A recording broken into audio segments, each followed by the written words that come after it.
రోజున నీకు దేవుడు రక్షణ అనే జ్యేష్ఠత్వం హక్కునిచ్చాడు. బాప్తిస్మము ద్వారా నిర్ధారణ చేశాడు, నువ్వు నా కుమారుడవు, నువ్వు నా కుమార్తెవని సమాజంలో బహిరంగంగా వీరు నా జనులు, నా పేరు పెట్టబడిన వారని దేవుడు మనల్ని పిలుస్తున్నాడు. కానీ ఏశావు గదా అమ్మి వేసుకున్నట్లు మనము కూడా మన జ్యేష్ఠత్వ హక్కును అమ్మి వేసుకొని ఇదిగో కేవలము కడుపు కొరకాయి, కేవలము కడుపు కొరకాయి, కేవలము సంపాదన కొరకాయి దేవుడిచ్చిన రక్షణను వదులుకుంటున్నావేమో జాగ్రత్త. మోసగాడు దగ్గరున్నాడు, నీ పక్కన నీ అవసరత ఎప్పుడో చూస్తున్నాడు, నీ అక్కరేమిటో చూస్తున్నాడు, నీ బాధ ఏమిటో చూస్తున్నాడు, నీ జీవితంలో నీ కొదవ ఏమిటో చూస్తున్నాడు, నువ్వు ఎక్కడ బలహీనమైపోతావో చూస్తున్నాడు, నువ్వు ఎక్కడ వెనుకబడిపోతావో చూస్తున్నాడు. అప్పుడు వచ్చి పరామర్శిస్తా. యేసు ప్రభు వారు కూడా ఆకలితో అలమటిస్తున్నాడు, 40 రోజులు ఉపవాసం ఉన్నాడు. అప్పుడు అపవాది ఆయన ఎదురుకు వచ్చి, నీకు ఆకలి ఇచ్చింది, నువ్వు దేవుడు కుమారుడు, నీకేం తక్కువ, ఈ రాళ్లను రొట్టె చేసుకొని తిను అని అంటే ప్రభు అన్నాడు, మనుషుడు రొట్టె వలన మాత్రం కాదు గాని దేవుని నోట నుండి వచ్చు ప్రతి మాట వలన జీవించును. మనుషుడు సాంప్రదాయాల వలన జీవించడు గాని ఇదిగో దేవుని నోట నుండి వచ్చు ప్రతి మాట వలన జీవిస్తాడు. ప్రియమైన వారలారా, ఒకవేళ అపవాదే చెప్పినట్లు యేసుప్రభు వారు ఆ రాళ్ళను తీసుకొని రొట్టెలు చేసుకొని తింటే ఈ అపవాది ఎగురుతుంటాడుగా, నేనే గెలిచాను, ఎందుకు గెలిచాను, నేను చెప్పినట్లు చేసి మేలు పొందాడని. సాతాను అందుకొరకు ఎదురు చూస్తూ ఉంటాడు, నేను చెప్పినట్లు అయిందా లేదా, నీకు నేను చెప్పినట్లు నీకు జరిగిందా లేదా అని వాడు ఎదురు చూస్తూ ఉంటాడు నీ జీవితంలో.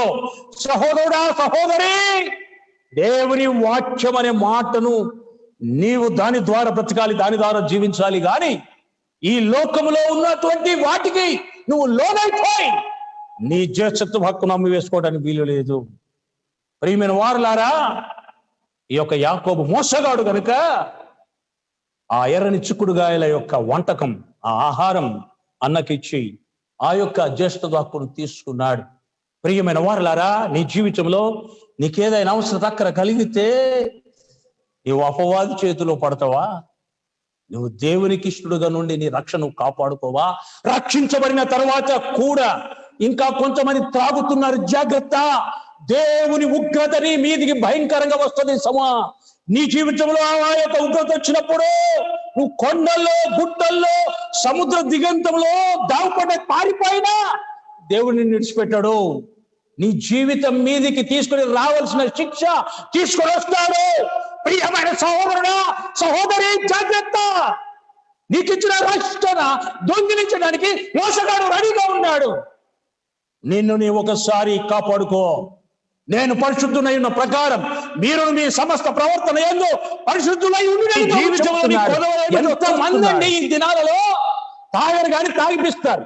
ఎంత భయంకరం! కొంతమంది తాగుతారు, కొంతమంది ఏం చేస్తారంటే తాగరు కానీ లెట్ యు టేక్, నేను తాగను, నువ్వు తాగు అని ఇస్తారు.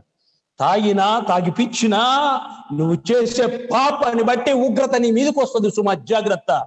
దేవుని బిడ్డలారా, శాపం అనేది నీ మీదికి రాకముందే, వీటి యందు సుఖము లేదని దినములు రాకముందే, ఎందుకు వచ్చినా ఈ కష్టాలు అనే ఆ సమయం రాకముందే నీ సృష్టికర్త అయిన దేవుని స్మరణ తెచ్చుకొని ఎన్ని కష్టాలు ఇచ్చినా దేవుడు తప్పిస్తాడు అనేటువంటి నిరీక్షణ కలిగి నువ్వు దేవుని కొరకై నిలుచుట అవసరం. కానీ ఒక్క పూట కూటి కొరకాయి, తాత్కాలికమైన సంతోషం కొరకాయి దేవుడిచ్చిన రక్షణ నువ్వు పొడగొట్టుకుంటున్నావేమో, జాగ్రత్త. దేవుడు నీకు ఇచ్చిన పరిశుద్ధతను నీవు ఇదిగో కాలదనుతున్నావేమో, జాగ్రత్త. దేవుడు నీకు తన వాక్యమునిచ్చి తన మార్గములు నడిపిస్తుండగా నువ్వు దేవుని పైకి అయలారమలారా, దేవుని పైకి నీ మడిమనెత్తకు, దేవుని పైకి నీ మడిమనెత్తకు. ఇదిగో యాకోబు అయితే చివరికి మారు మనసు పొంది ఏం చేశాడో తెలుసా? దేవునితో పోరాడి గెలిచాడు. దేవుని నామ స్తోత్రం, హల్లెలూయా. అందరం చప్పట్లు కొట్టి దేవుని మహిమపరచుదాం. దేవునికి చప్పట్లు. ఇంత దుస్థితి మోసకరమైన వాడు దేవునితో పోరాడి గెలిచాడు. ఇంత భయంకరమైన వ్యక్తి అన్నను మోసం చేశాడు 2 సార్లు. ఎవరి అన్నను మోసం చేశాడు, తండ్రిని కూడా మోసం చేశాడు. తల్లి చెప్పినట్టు చెప్పి అబద్ధం ఆడి మోసం చేశాడు తండ్రిని కూడా. ఇది అన్న పొందాల్సిన ఆశీర్వాదాలన్నీ తండ్రిని మోసం చేసి తండ్రితో పొందుకున్నాడు అన్నిటినీ. అంతా మోసమే. కానీ ఈ మోసకరమైన వ్యక్తి ఇప్పుడు దేవునితో పోరాడి గెలిచాడు. అందులో ప్రియమైన వారులారా, దేవుని సన్నిధానమందు పరీక్షించుకుందాం. అటువంటి యాకోబులాగా మనం ఎవరమైనా ఉన్నట్లయితే, నీ జీవితంలో అటువంటి యాకోబు యొక్క మోసం నీలో ఉంటే ప్రభు దగ్గర క్షమాపణ అడుగు. ప్రభువునందు ప్రియులారా, దేవుని దగ్గర నీ మోసము బట్టబయలైనది. నువ్వు భార్యను మోసం చేసావేమో, నీ భర్తను మోసం చేసావేమో, జాగ్రత్త. ఓ కుమారుడా, ఓ కుమార్తె, నీ తల్లిని నీ తండ్రిని మోసం చేసావేమో, జాగ్రత్త. తమ్ముడు, చెల్లి, నువ్వు ఎవరినైనా మోసం చేసి ఉండవచ్చునేమో కానీ ఆ శిక్ష నీ మీదకి రాకుండా మానది సుమా, జాగ్రత్త. ఇప్పుడైనా పశ్చాత్తాపడి, ఇదిగో మోసగాడైన యాకోబు ఇశ్రాయేలుగా మార్చబడ్డాడు. ఇశ్రాయేలే అంటే ఆశీర్వదించబడిన వాడు. ప్రభునామమునకు స్తోత్రం. హల్లెలూయా. అందరం ఆమేన్ చెప్తాం గట్టిగా. ఆమేన్, ఆమేన్. ఇశ్రాయేలుగా మార్చబడ్డాడు. ప్రియమైన వారలారా, ఒక మోసగాడు ఇశ్రాయేలుగా అనగా ఆశీర్వదించబడిన వాడుగా మార్చబడ్డాడంటే దేవునితో పోరాడి గెలిచాడు, మనుషులతో పోరాడి గెలిచాడు, దేవుని వల్ల ఆశీర్వదించబడ్డాడు. నేను ముగింపులోనికి వచ్చాను. దయచేసి వాక్యముల నుండి నేను 2 సంగతులను గుర్తు చేయాలని ప్రేరేపించబడుచున్నాను. ప్రభువునందు ప్రియులారా, దేవుని సన్నిధానమందు అన్నను 2వసారి ఏ రీతి మోసగించాడు ఆ వచనం చదువుకొని ముందుకు వెళ్ళిపోదాం. 25వ అధ్యాయం 33వ వచనం చదవండి. 25వ అధ్యాయం 33వ వచనం చదవండి. యాకోబు నేను నాతో ప్రమాణం చేయమనెను. అతడు యాకోబుతో ప్రమాణం చేసి అతనికి జ్యేష్ఠత్వమును అమ్మివేయగా యాకోబు ఆహారమును చిక్కుడుగాయల వంటకమును ఏశావుకిచ్చెను. ప్రభువునందు ప్రియులారా, దేవుని సన్నిధానమందు ఏశావు తన యొక్క జ్యేష్ఠత్వ హక్కును తృణీకరించేశాడు. ఈనాడు ఒక వ్యక్తికి విగ్రహం అంటే ఏంటంటే దేవుని కంటే ఏది ఎక్కువ ప్రేమిస్తాడో అదే అతనికి విగ్రహం. ఏమండి, దేవుని కంటే నీ సెల్ ఫోన్ బాగా ప్రేమించు. ఇది లేకపోతే నా ప్రాణం పోతుంది. నీకు విగ్రహం ఇదే.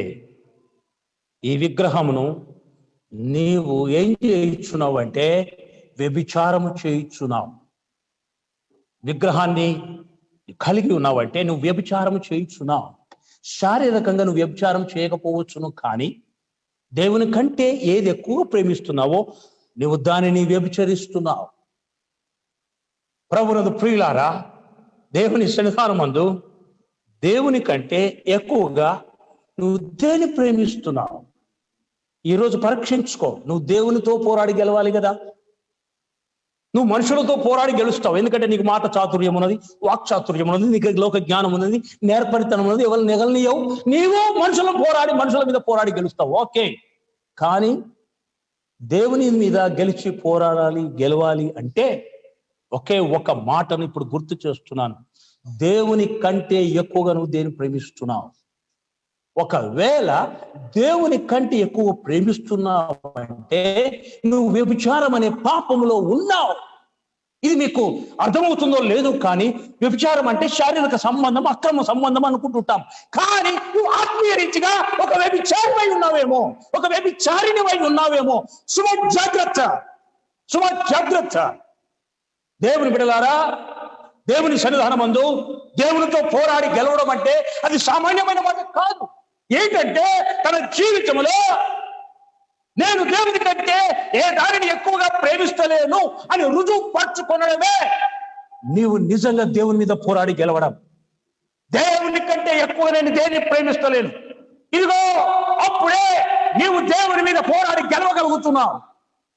ఒకవేళ దేవుని కంటే తక్కువగా, దేవుని తక్కువ ప్రేమించి నీవు లోకంలో ఉన్నదానిని ఎక్కువ ప్రేమిస్తే నువ్వు దేవునికి తక్కువ చేసిన వ్యక్తి అవుతున్నావు. ప్రియమైన వారలారా, నేను వాక్యానుసారంగా మాట్లాడుతున్నాను, నా సొంత మాటలు నేను చెప్పడం లేదు. ఏప్రిల్ రాష్ట్ర పత్రిక దయచేసి తెరవండి. అందరూ కూడా బైబిల్ వారు తెరిచి చూడండి. మనుషులు ఈ రోజున ఆత్మ సంబంధమైన రీతిగా ఎక్కడ పడిపోయినారో మనము గమనించడం అవసరం, మనం పరిశీలించుకునే అవసరం. నువ్వు ఎలాంటి వ్యభిచారంలో ఉన్నావో జాగ్రత్త. దేవుని కంటే ఎక్కువగా నీ పనిని ప్రేమిస్తున్నావు, దేవుని కంటే ఎక్కువగా నీకున్న సంతానాన్ని ప్రేమిస్తున్నావు, దేవుని కంటే ఎక్కువగా నీ ఉద్యోగాన్ని ప్రేమిస్తున్నావు, దేవుని కంటే ఎక్కువగా నీ వ్యాపారాన్ని ప్రేమిస్తున్నావు, దేవుని కంటే ఎక్కువగా నీకున్న భూమి జాగాల వ్యవసాయాలను ప్రేమిస్తున్నావు, దేవుని కంటే ఎక్కువగా బంధు బలగము కులగోత్రాన్ని ప్రేమిస్తున్నావు. అయితే దేవుడు ఏమంటున్నాడంటే ఇలాంటి వారందరూ భ్రష్టులు, వారు వ్యభిచారులు అని ప్రభు అంటున్నాడు. దయచేసి ఎవరైనా ఏప్రిల్ రాష్ట్ర పత్రిక 12వ అధ్యాయము 16వ వచనం చదువుకుందాం. 12వ అధ్యాయం 16వ వచనం చదువుకుందాం. ఒక పూట కూటి కొరకు తన జ్యేష్ఠులు హక్కును అమ్మి వేసిన ఏశావు వంటి భ్రష్టుడైనను వ్యభిచారి అయినను ఉండునేమో అనియో జాగ్రత్తగా చూచుకొనుడి. ఇంకా చదువున్నాను. ఏశావు ఆ తరువాత ఆశీర్వాదం పొందగోరి కన్నీళ్లు విడుచుచు దానికోసము శ్రద్ధగా వెతికినను మారు మనసు పొందే అవకాశము దొరకక విసర్జింపబడిన.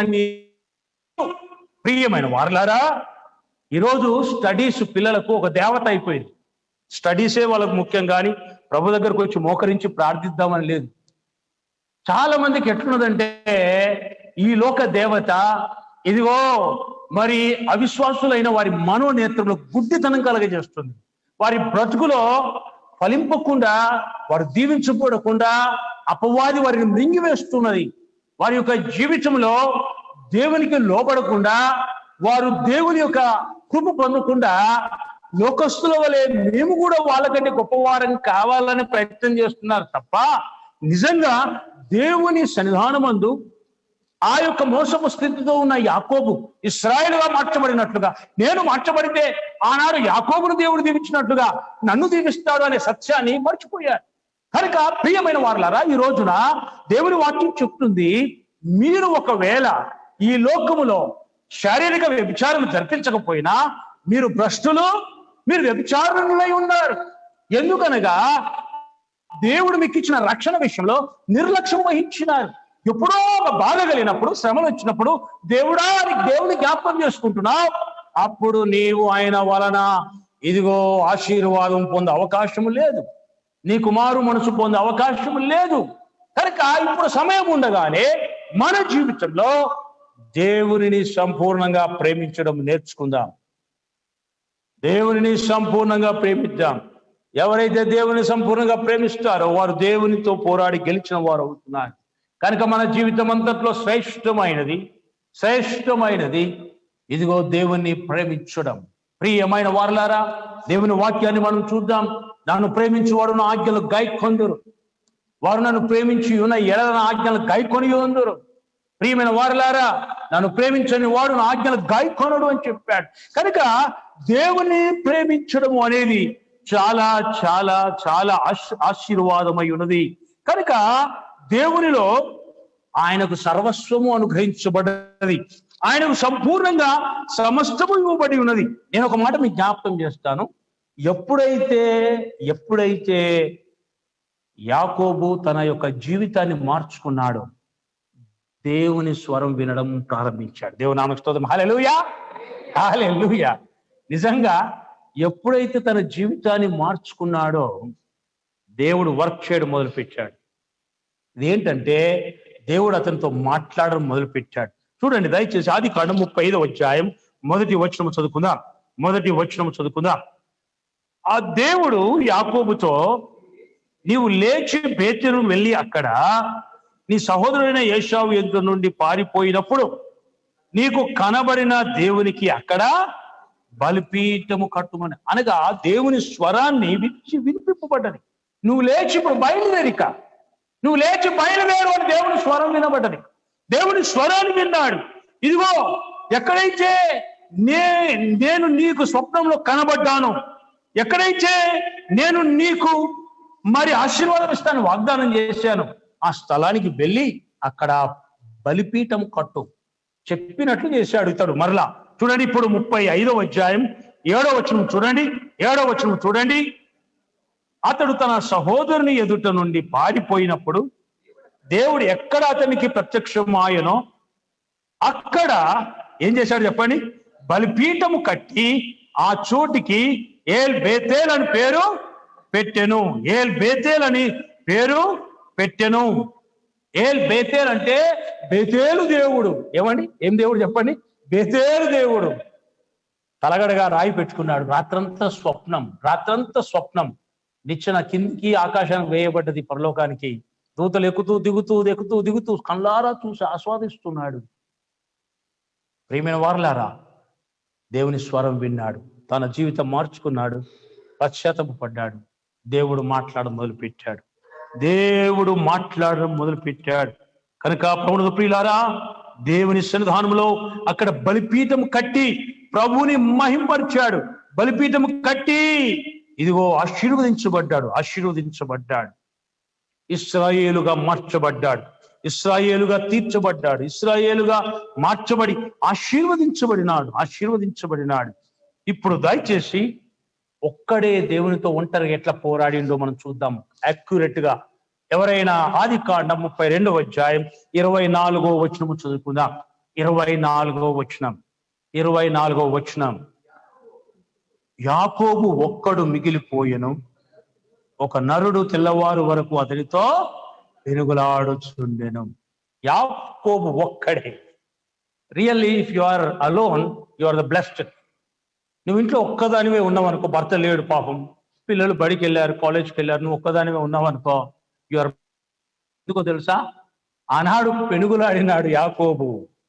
ఒకవేళ భార్య తల్లిగారి ఇంటికి వెళ్ళింది అనుకో, పిల్లలు కూడా బడికి వెళ్ళిపోయినారు అనుకో, చుట్టాలు ఇంటికి వెళ్ళిపోయినారు అనుకో, పురుషుడు నువ్వు ఒక్కడవే మిగిలావు.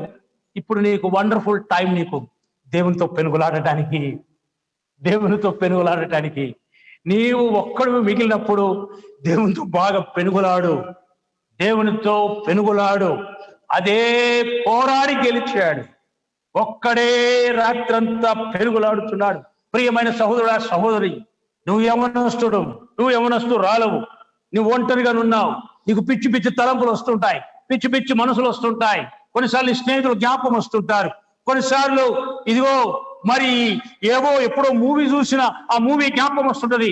కానీ నువ్వు దేవుని దగ్గరకు వచ్చి కన్నీరు గార్చి నువ్వు పెనుగులాడితే నీ భవిష్యత్తును దేవుడు దీవిస్తాడు. నువ్వు పెనుగులాడుట దేవుని దగ్గర.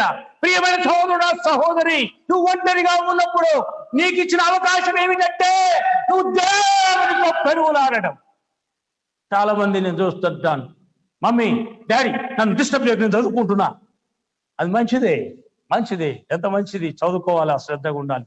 కానీ పెనుగులాడుతున్నావా దేవునితో? నువ్వు దేవునితో పెనుగులాడితే నువ్వు యాకోబు కాదు, ఇశ్రాయేలుగా మార్చబడతావు. ప్రియమైన వారలారా, దేవుని బిడ్డలారా, ఒంటరిగానున్న బిడ్డలకు ధన్యులు. ఎందుకో తెలుసా? డైరెక్ట్ దేవునితో వారికి సంబంధం. డైరెక్ట్ గా దేవునికి వారికి పెనుగులాట జరుగుతుంది. ఇదిగో దేవునితో వారు పోరాడుతున్నారు. దేవుని బిడ్డలారా, ఇదిగో షిలోహు మందిరం అందరూ వెళ్ళిపోయారు. అన్న ఒకటే నిలబడి ఉదయం కుంభరించి ప్రార్థన చేస్తుంది. ఆమె పెనుగులాడుచున్నది మందిరంలో. దేవుని బిడ్డలారా, నువ్వు ఎప్పుడైనా మందిరంలో వచ్చి పెనుగులాడటానికి ఇష్టపడుతున్నావా? మందిరంలోనికి వచ్చి పెనుగులాడుతావా? ఏమైనా ఇంట్లోనే పెనుగులాడుతూ ఉంటావు. కానీ దేవుని వాక్యం చెప్తుంది, మందిరంలోనికి వచ్చి నువ్వు పెనుగులాడితే, నువ్వు మందిరంలోనికి వచ్చి హృదయం కుమ్మరిస్తే నీ ప్రార్థన దేవుడు వింటాడు. నువ్వు దేవునితో పోరాడి గెలుస్తావు.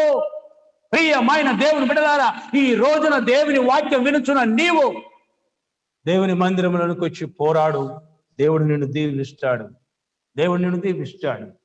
దేవుని ఎదుట నీవు మొక్కుకో. దేవుని ఎదుట నీవు సాగిలపడు. దేవుని మొక్కి పూజించు. దేవుని మందిరంలో దేవుడు దేవునితో నువ్వు పెనుగులాడుతుంటే దేవుడు నీ వైపు తన మనసు త్రిప్పుకుంటున్నాడు. నువ్వు నాతో పెనుగులాడి నువ్వు గెలిచావు కనుక నీ పేరు యాకోబు కాదు, నీ పేరు ఇశ్రాయేలే. ఈ రోజున ఆశీర్వాదం కావాలంటే తీర్మానం చేసుకో. నేను ఒంటరిగా నుండి నీ ఎదుట పెనుగులాటకు సమర్పించుకుంటున్నాను. పెనుగులాట నేను పోరాడి ప్రార్థించుటకు నీ ఎదుట నా గుండె అవిసిపోయి ఆవిరైపోయి నేను ఎదుట పెనుగులాడుతున్నాను ప్రభువా అని నువ్వు ప్రభు దగ్గరికి వస్తావా? ప్రభు దగ్గర పెనుగులాడుతావా? అయితే దేవుడు నీ పేరును మార్చేసి ఇశ్రాయేలుగా ఆశీర్వదిస్తాడు.